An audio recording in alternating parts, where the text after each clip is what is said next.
This podcast is a quest for well-being, a quest for a meaningful life through the exploration of fundamental truth. Enlightening ideas, insights on physical, mental, and spiritual health. The inspiration is love. The aspiration is to awaken new ways of thinking that can lead us to a new way of being well. Welcome to Body, Mind, and Soul Healing Conversations.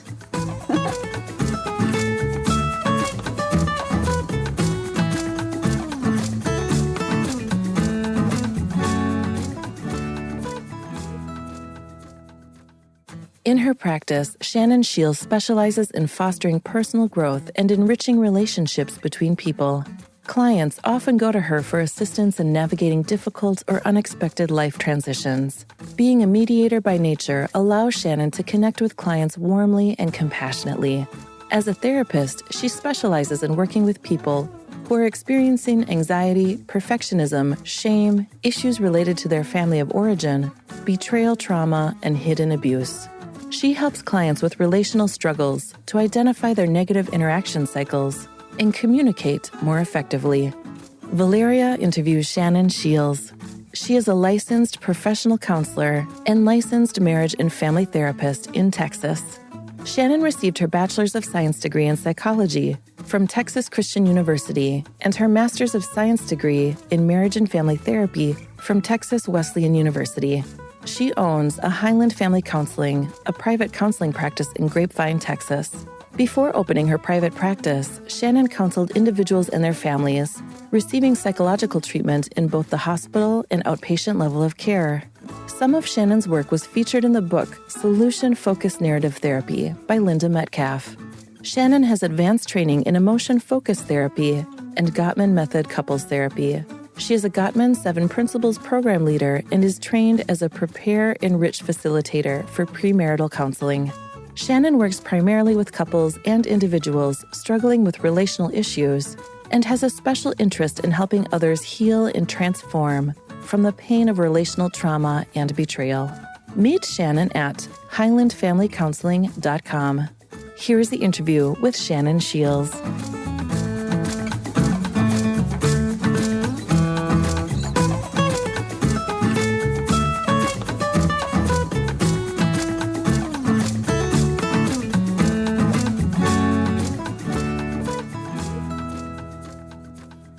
In your own words, who is Shannon Shiels? So professionally, I'm a marriage and family therapist and licensed professional counselor. I'm also a private practice owner. Relationally, I'm a daughter, sister, granddaughter, friend, colleague. But personally, and on a deeper level, I would say I'm a helper, mediator, peacekeeper, spiritual seeker, and also a survivor. One question that comes to mind is when you say spiritual seeker, what are you seeking? That's a really great question. I would say, to me, what it means to be spiritual is to have trust and a connection to something greater than myself, and also my willingness to surrender to that something. I think it's so important to be open and willing rather than so certain. And so to me, what I seek is growth of the soul. That's what spirituality is to me. And I don't think spirituality doesn't have to be religious. It can, be a relationship with a God or Mother Earth or a spirit or higher power. But for me, spirituality is the growth of the soul. And I think experiencing trust in something so much greater than myself and turning over my power to that. I love this phrase, growth of the soul. I'm sure I have heard something like that, but that caught my attention now. Growth of the soul. What would that be? Do you have a vision, or could you describe what it looks like to grow soulfully? Yeah, that's a great question as well. For me, I think it comes back to the concept of healing. And that's, to me, developing a relationship with my pain, both physical and emotional pain. And we can't heal and grow our souls if we resist and we avoid. So I think it's more about working towards accepting that we have pain and that's part of the human existence, and maybe finding purpose and meaning from it. So to me, that's growth of the soul. I remember being very busy in the sense of trying to define or understand what God is, what the soul is, what is, even when I would say that I would surrender and trust, I really would not find what I was trusting in. Like, what is it am I trusting? I know there is something. So I wonder if you have had an experience that kind of reported to you the existence of what we're speaking of, the soul, the spirit, or something beyond this human experience. Yeah. I would say I've had several. And I think so many of us, myself included, struggle with doubt and overthinking and wanting to control, and trying to trust that things are going to work out. And so there's definitely been moments in my life where I was operating out of fear, uncertainty. How in the world am I going to get through this? And having a spiritual practice and developing the spiritual part of myself, it made all the difference in being able to turn that over to something. And I'll tell you, I'll share this with you. I think reciting the Serenity Prayer is one of the quickest ways that gets me to this place of inner peace. And I don't know if people listening are familiar with it, but it's essentially, God, grant me the serenity to accept the things I cannot change, the courage to change the things I can, and the wisdom to know the difference. And that is fast track to peace for me right there. Yeah, I love that too. When I heard it for the first time, I remember feeling very peaceful almost instantly. Mm-hmm. Yes, the wisdom part, it's the tricky one, right? Knowing the difference. Yes. What do you feel is the purpose of the human experience? Okay. Yeah. So to me, I would say the short answer would be to embrace growth and to create. To live is to grow, and to grow is to change. And we're always evolving, always changing as human beings. And I think our purpose is to embrace that growth, and with that, create something using the talents and skills and gifts we each possess. And that can take the form of a theory, an idea. It can be a connection or an experience. But I think creation is a way for us to gift to the world. And I think that's the purpose of human existence. It just caught my attention again with the idea of change, because it really feels like life is basically change, right? It's almost, we could use that word instead of life change, because everything changes. Even if we are trying to change something or not, it will change. The body changes, it will get older, or it will get sick. We're healthy now, and then a few days from now we might not be. I mean, everything, thoughts change all the time. So I was really intrigued by this idea, or actually was an experience for me, like some of my family members, that their minds seemed not to have changed. Like I had met them, 20 years ago, and then to this day, they sound just the same. Mm-hmm. That really kind of surprised me, and at the same time scared me. So how do you perceive this? What do you call that? Would you say that they are stuck in a place in time, or what is happening when the mind doesn't change? Ooh, yeah. I think there's several different things or different ways I would interpret that. I think fear is something that drives humans. I know I've been frozen in fear at times, and that's kept me stuck. I think also gravitating towards what's familiar and what's comfortable, even if it's not what's healthy. And so I think that can kind of keep us stuck in our ways. We seek out those things that we're used to versus embracing the change and the growth that can come from something very different. But it requires us to take that leap of faith and take a risk. So that is a state of being frozen, almost in fear. Fear has frozen. That's a very interesting idea because it makes sense to me. It's almost like what some people say when they are in this state is that they are repeating themselves over and over again. I see patterns. And they watch the same, let's say, the same movies many, many, many times, same kind of TV shows. They read the same books. They're around the same people. So everything's the same. And then from what I understand, you just said that has to do with fear. Mm-hmm. I mean, being afraid to move even. Mm-hmm. Wow. It's very sad. And I remember trying to help these people, and I couldn't. Of course, that would be your job, Shannon. I would have called you if I knew it before. I can try. Right. What is your understanding of mental health? What is to be mentally healthy? Ooh, okay. To be mentally healthy, I think it's a practice. It's not something I think we just achieve. I've completed it, got the gold star. I'm done. Yeah, yes. I think mental health is important as physical health. When we choose to exercise, we choose to eat healthier, mental health is just as important. Ways that we, can learn and expand our awareness, again, back to that idea of growth. I think constantly taking in new information and being open to that. But I think also developing a sense of compassion.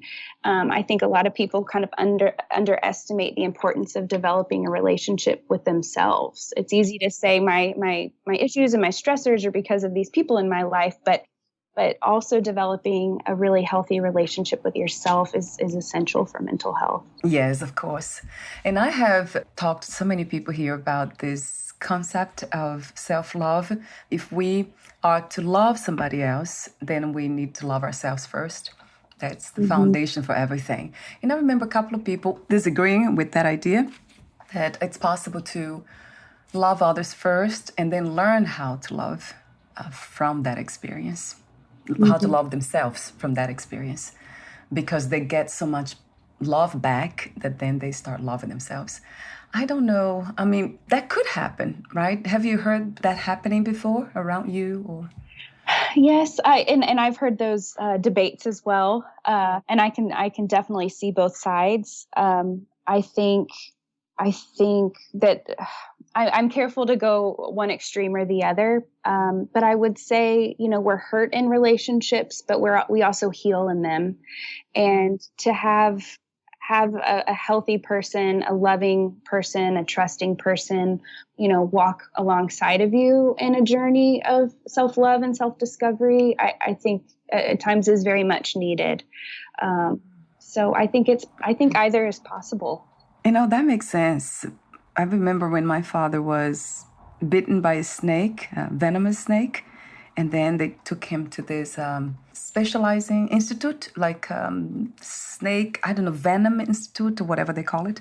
And then they would ask the question, what snake bit you? You need to remember all the details because we need the same poison to be able to save your life.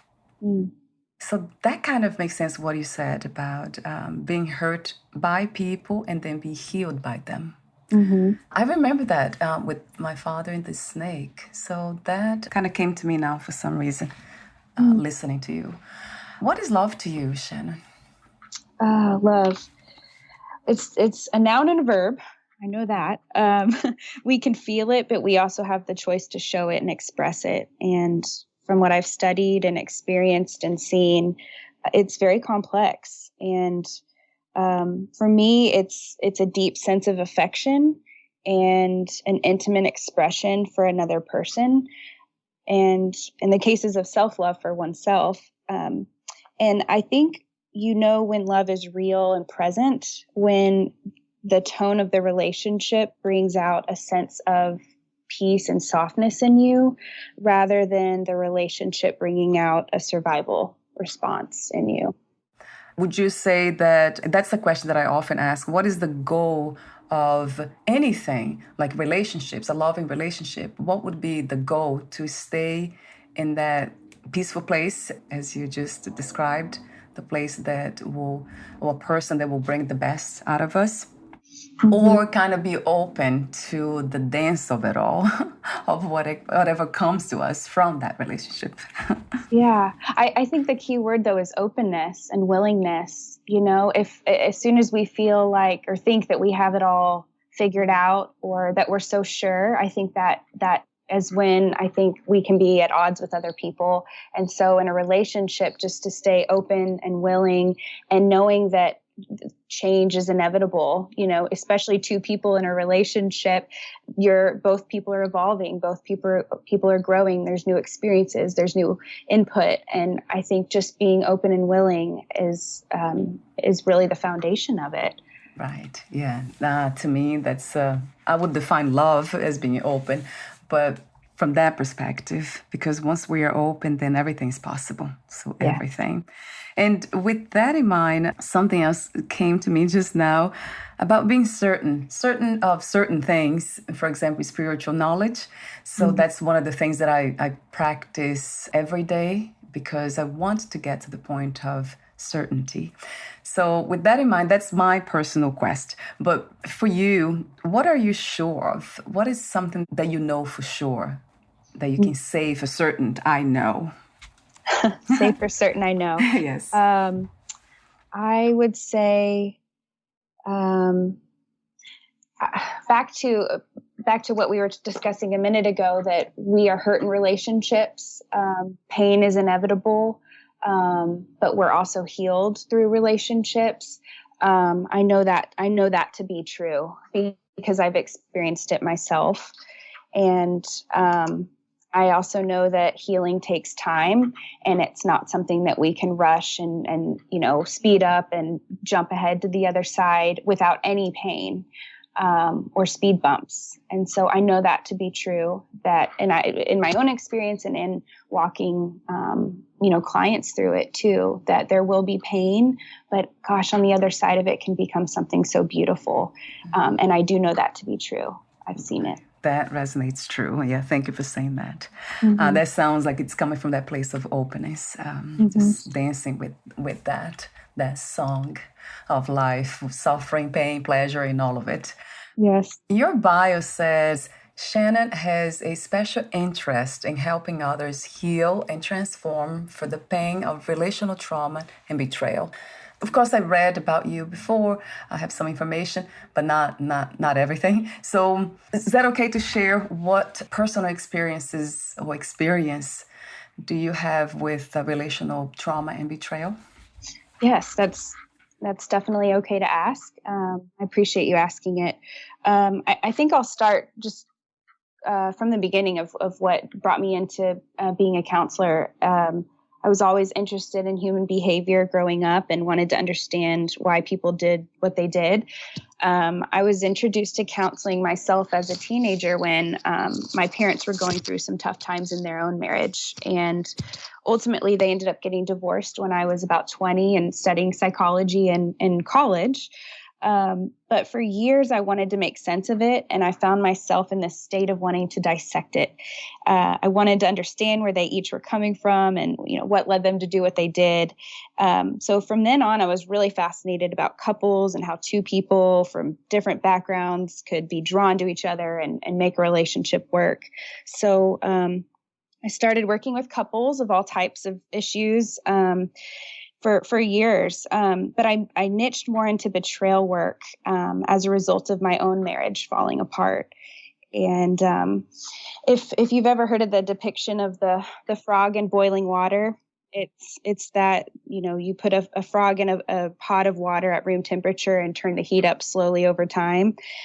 The frog won't realize it's in boiling water and it's not going to jump out. But if you turn up a pot of boiling water and then put the frog in it, it's going to jump out right away because it knows what's happening. So That doesn't sound too great. I know I heard that before. I was like, God, I was thinking about the poor frog over and over. I had a nightmare, I think, the first time I heard that. yes, it's horrible. But I was in a situation where it took an outsider to confront me and say, Shannon, how can you not see that you're the frog in a boiling hot pot of water? And it was the most profound moment and wake up call of my life. And so I had to come to terms with healing multiple betrayals, addiction, infidelity, financial control, hidden abuse. And I was in couples counseling myself, so I know what it's like to be on that side of the couch, so to speak.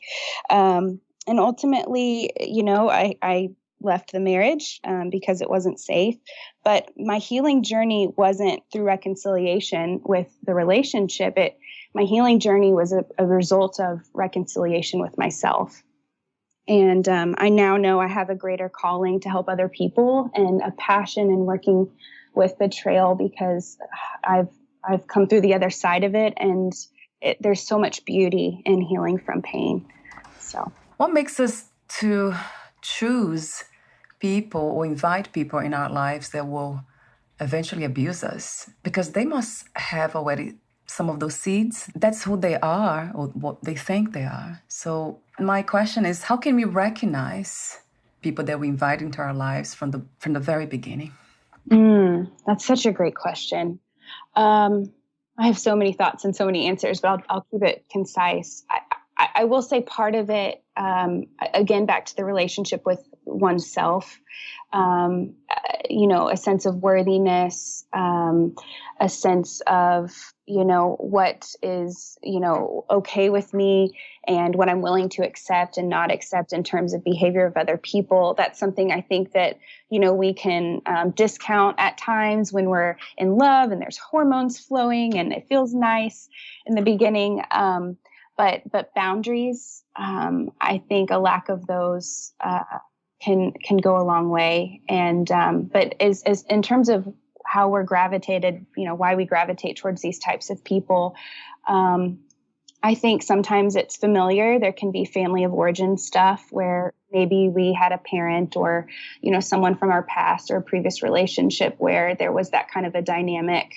And so it's familiar, and that's what we kind of gravitate towards at times. But the nature of hidden abuse is that it's hidden. You don't see and understand what's happening, like that frog. If I saw the hot boiling water, I wouldn't jump in it. So it looks enticing and it feels nice and all of that in the beginning. And so I think it's easy. Anyone, including me, who's a therapist and who's trained in knowing some things, is susceptible to a relationship like that too. So it's almost like biology gets in the way. We are programmed to gravitate towards pleasure, what feels good, without paying attention to details or using our logical judgment. Mm-hmm. So that is so true. So in a way, I feel it's almost like now I'm grateful to be married. He's not perfect, my husband, and he has been, still has a lot of personality, what can I say? If he listens to the episode, he won't get upset. Well, I think he's unkind a lot of times. And, I have been working with him by being extra kind, but with boundaries, because before I didn't have them. So I have learned to say no, to kind of stay distant when he's going through something. Of course, I always ask questions when I know that he's feeling sad or stressed. But if he doesn't want to talk, I just stay away from him and kind of get into my own spiritual practices or doing this, whatever it is that kind of makes me feel fulfilled apart from him. So, but what I was trying to say is that I'm glad to be in this situation. It's not perfect, because it's interesting how we cannot trust ourselves when, especially coming from trauma, my case of being abused as a child. So I had no idea what love was.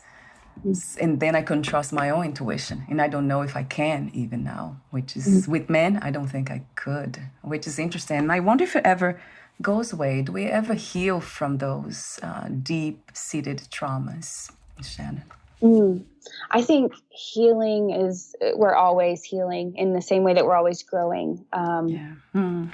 But I do think things get a lot easier.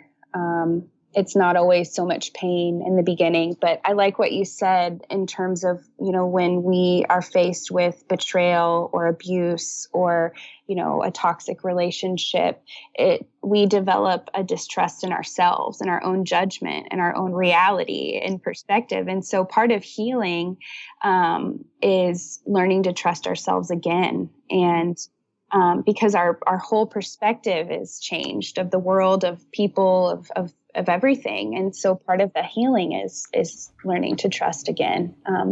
Let me see. I have so many questions here for you that I have prepared before. Yeah, but there's something else that caught my attention. In your bio, your train says, Shannon has advanced training in emotion-focused therapy and the Gottman Method couples therapy. And you also trained as a prepare, enrich facilitator. I never heard about this. It looks like an acronym because they're all capitalized. But talk to me about these methods. The Gottman Method caught my attention also because you have some beautiful videos on your resource page on your website. So that caught my attention. What is the Gottman Method couples therapy? Yes, I'm so glad you asked. I'm a big supporter of that method. Yes, I have training. I've done several levels of it, but essentially it's derived from John Gottman, who's been in the field and done research for 30 plus, maybe 40 at this time years, and he studied couples and has been able to pinpoint what some of the destructive patterns that can lead to the demise of a relationship if they're not in check. And, he's also studied what works for couples and helps them, if you check in with them 10, 20, 30 years down the road, here's what they're doing that's kind of carried them along the way. And so what I love about the Gottman Method is there's so much research to back it up. So when I'm working with clients in session and we're doing, just different interventions, I can cite research, to say that there's reasons why this works for other couples, but a lot of it is around, developing and cultivating a sense of respect, learning to communicate and manage conflict, build dreams together. There's so many things, but it's just a lovely method and lots of research to back it up too. So I noticed the detailed work in a sense of very clear. That's what I really wanted to say. It was very clear to me, easy to understand, even for us, like regular people, not therapists. It's easy to understand from those videos that I watched. And what is the Prepare, Enrich facilitator, Shannon? Yeah, so Prepare Enrich is there's an assessment for couples that are in premarital counseling or in a premarital state, and so they're working towards kind of pinpointing maybe some areas that they really want to address before they get married, and things like it could be religion, it could be finances, it could be household responsibilities, family of origin. And so I have some training to be able to provide that assessment and work specifically on issues that would help couples, prepare for marriage together. And that's such a different type of work than, I know we're talking about the betrayal stuff, but what I love about Prepare Enrich is the couples that come in wanting to do that are the couples that are wanting to get ahead of it. It's preventative, right? So they're not the ones coming in the crisis, they're the ones saying, hey, we want to, weatherproof our relationship and make sure we've worked through anything that could later on become an issue down the road. So I love that work too. It's really great. Yeah. I love everything about it because it's seeking almost help before something happens. It's prevention, isn't it? Yes. Oh, I love that because we do that for physical health. So why not for everything else, relationships? So going back to betrayal, trauma, talk to me about the process, if that's okay with you to describe the process of helping your clients to heal from betrayal. Yeah. So Betrayal is a relational violation. There's many different types. I think one that comes to a lot of people's mind is infidelity, but it also can take on the form of other things as well. So I primarily work with couples, but there's also betrayal in terms of a parental relationship, a sibling relationship, even sometimes institutions and what have you. The saddest part about betrayal, though, is it doesn't come from your enemy. It comes from the people you trust the most. I heard that from a quote somewhere. So working with it in a couple, that's assuming that there's reconciliation desired after the betrayal comes to light.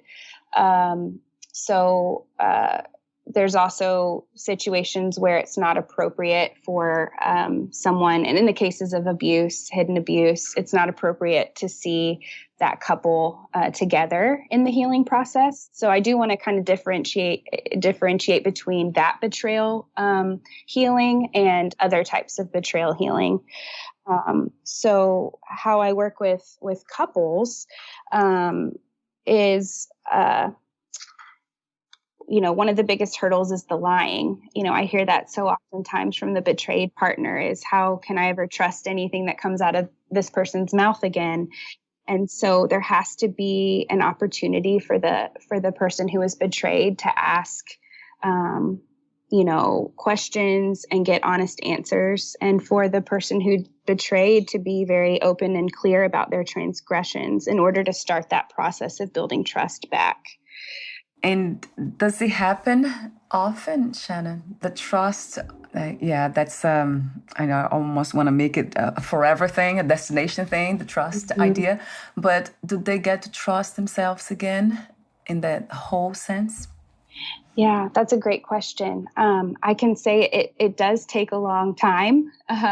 And it happens in small moments. In fact, so John Gottman's research, he's done a lot of research on trust building, and his research shows that it's built in small moments over time, right? So it can be broken in an instant with one action, but it can be built over time. So a lot of the work with couples is, being able to recognize these small moments where, maybe one partner shared something that would have been easy to not say, but it was important. And that was a trust building moment.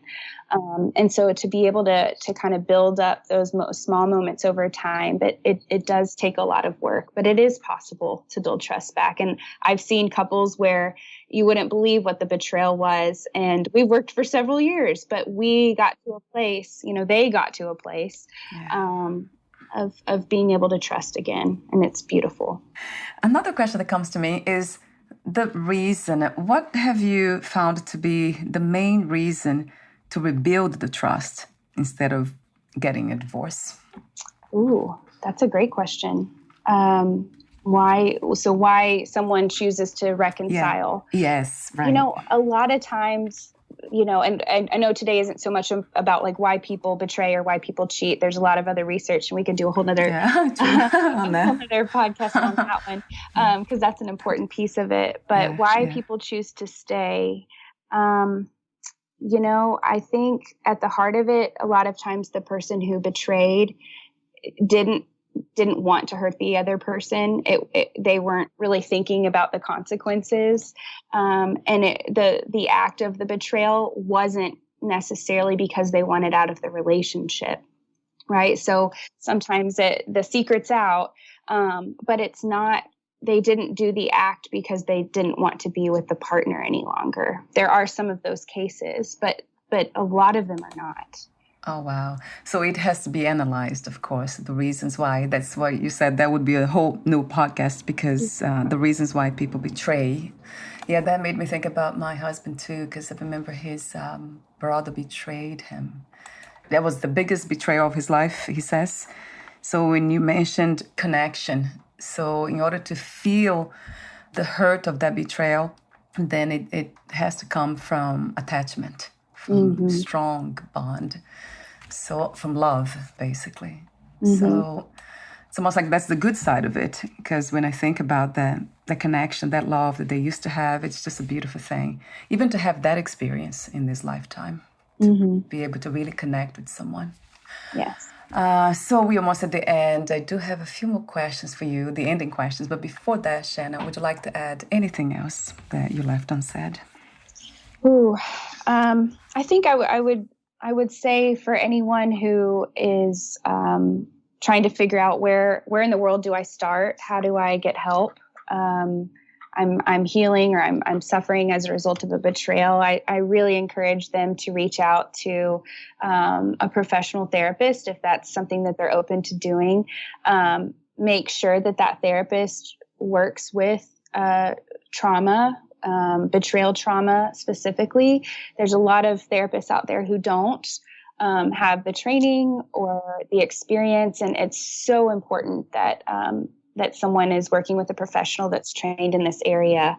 So I want to encourage people to reach out for help and not be ashamed to ask for it. Yes.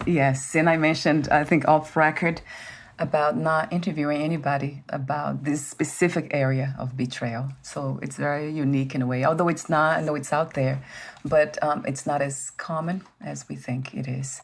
I know your company is Highland. I love the name of the company too, Highland Family Counseling. That kind of makes me think about nature. It gives me a sense of freedom almost immediately. That's interesting. That it's a very energetically powerful word. So, question, are you open to new clients at this time? And what is the best way to find you? Yes. So I have a waiting list, but I'm licensed in the state of Texas. So I see clients in my private practice in person, but I also see clients virtually as long as they reside in the state of Texas. That's where I'm licensed right now. And so they're welcome to reach out to me by my website. I know you'll put that in the show notes.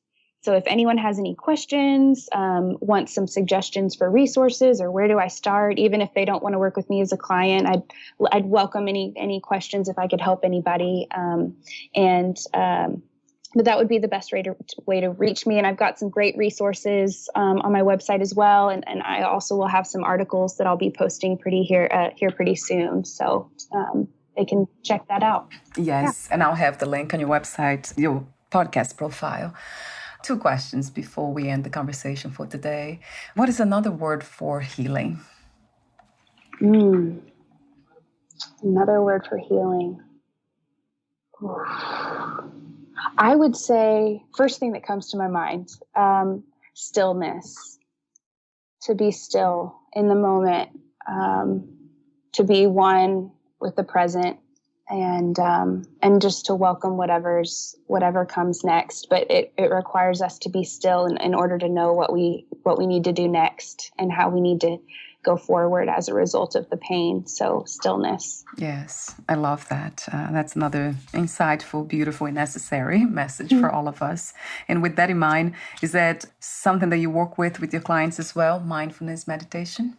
Yes, I think it's so important. So important. And I'm so glad that you really emphasize the importance of spirituality, because I think that's one of the most important aspects of the healing process. You know, we can talk about, I need to work on myself physically and mentally and emotionally, but I'll say spirituality, I think, is so essential. And meditation and mindfulness are so impactable.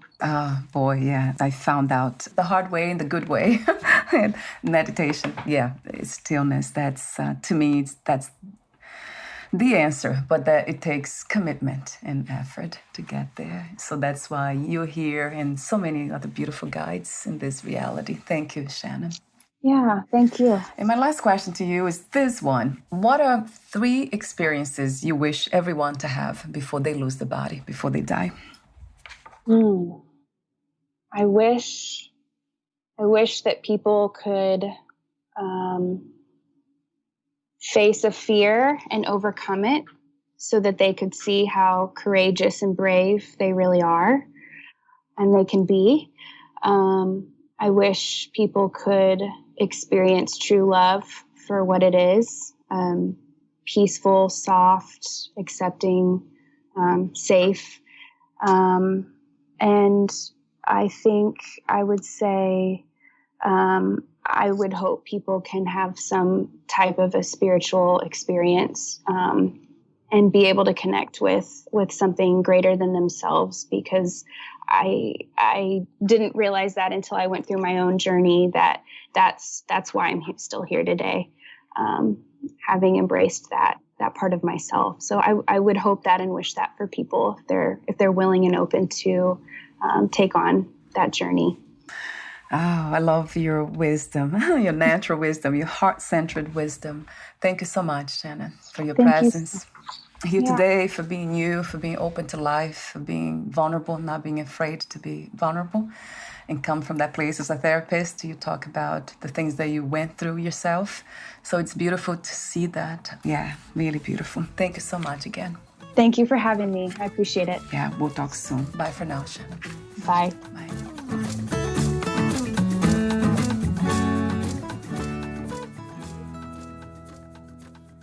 Thank you for listening. To learn more about Shannon Shields and her work, please visit highlandfamilycounseling.com.